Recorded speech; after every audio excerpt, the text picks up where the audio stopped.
చెప్పు. G plus HCl is equals to కదా gives rise to gives rise to zinc chloride plus hydrogen. So this is a This is a chemical reaction. reaction. So here zinc is there plus HCl is there. What do you call it as? Reactants. Reactants. After the reaction in a chemical reaction, after the reaction is completed, what do you get? Product. Products. Is it a old product or a new product? Comes there. It is a old product or a new product? New product. New product.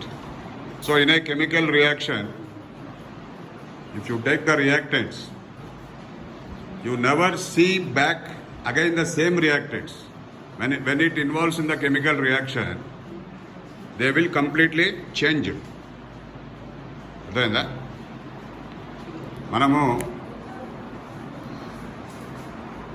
రసాయన సమీకరణాలలో రసాయన చర్యలు, ఈ రసాయన చర్యలనే మనం ఏం చేస్తున్నాము, సమీకరణ రూపంలో చూపిస్తున్నాం. ఈ రసాయన సమీకరణాలు చూపించడానికి ఏం చేస్తాం, మనము సింబల్స్ వాడుతున్నాం, సంకేతాలు వాడుతున్నాం, సింబల్స్ అంటాం. సో సింబల్స్ ఎందుకు వాడుతున్నాము? This is an easy way to write the chemical reaction in a short form.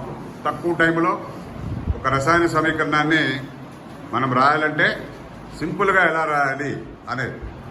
So మనకి ఇక్కడ రియాక్టెంట్స్ ఉన్నాయి. రియాక్టెంట్స్లో first one is zinc. Is it a metal or non-metal? Metal. Next one is HCl. So what is that?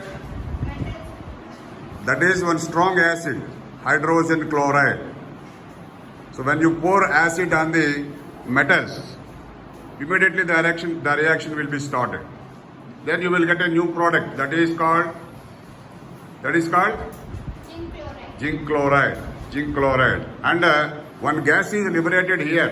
What is the name of that gas? Hydrogen. Hydrogen gas. Okay.